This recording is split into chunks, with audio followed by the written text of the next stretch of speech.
Hi there. One topic that frequently comes up in my line of work, whether it's potential new clients, my current clients, or even my friends and family, is the issue of who pays for a divorce or custody attorney. And what people really mean by that is, can you get the other side to pay my bills, right? Pay for my attorney's fees. I've mentioned and addressed this topic in some of my other videos as it relates to celebrity divorces and those individuals making claims or demands for their spouse or the other parent of their child to pay their attorney's fees. But I haven't addressed it in my general video, so I'm going to do that now. Very frequently, when someone gets served with a pleading, whether it's for child custody and child support or it's a full-on divorce, there will be a claim, if the matter is contested, there will be a claim for that person, the receiving person, the defendant, to pay the filing party's attorney's fees. And this often can be very intimidating, very scary, the thought, and also upsetting, right? The thought of having to pay the other person's lawyer fees in a family law case.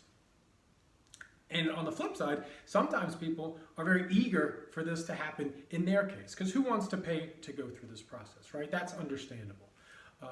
In family law cases, there's really only two pathways to get a contribution made to reasonable incurred attorney's fees, and those are two ways. The court will do an economic analysis of the financial needs and resources of the two parties involved and kind of make an equitable decision. That might look like one spouse has been the longtime breadwinner, they have control of all the assets, and the other spouse maybe has been a homemaker or a stay-at-home spouse, and they don't have control of any money.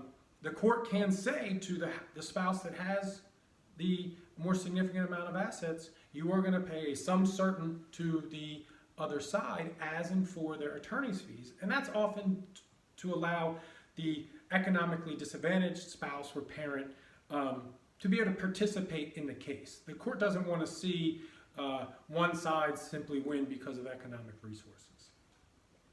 The second pathway is the idea of that one side of the case has acted so poorly, and in the Maryland family law world, that is referred to as lacking substantial justification for prosecuting or defending the action, or bad faith.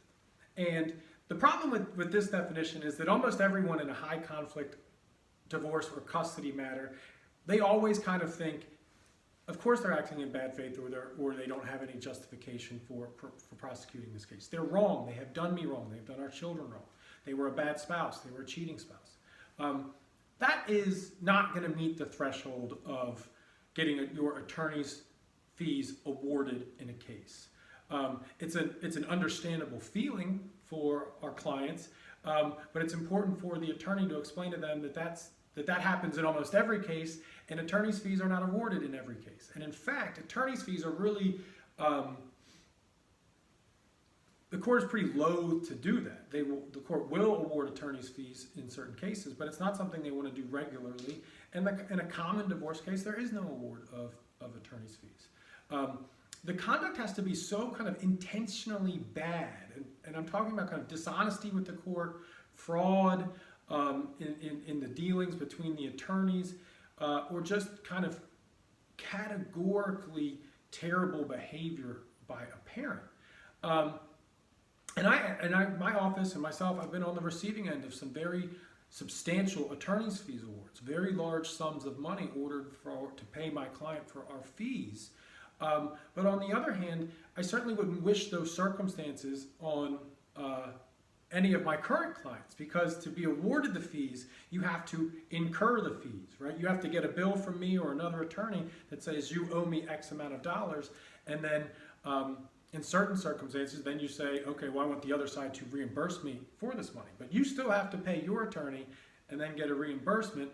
And like I said, the circumstances are often so stressful and so high conflict and really kind of the worst of the worst type of behavior. In a lot of ways, it's not worth it to find yourself in that position. Now, it is worth it to chase after the fees, get them awarded, and then collect them, which is a different issue. Award of attorney's fees is different than actually collecting the money and getting it in your pocket. But it's generally a situation, the award of attorney's fees is reserved for really some of the worst of the cases and the really egregious behavior when it comes to lacking substantial justification. So if you or anyone you know has received a pleading that has a request for an award of attorney's fees, or you have questions about attorney's fees being awarded in a family law case, do not hesitate to contact me at my office, Weinberg Schwartz. The phone number is 410-997-0203. There's a whole lot more information about me personally, professionally, in the information in this video below. And if you find this video helpful, please like it, please comment on it, and please share it with your friends. Thank you very much.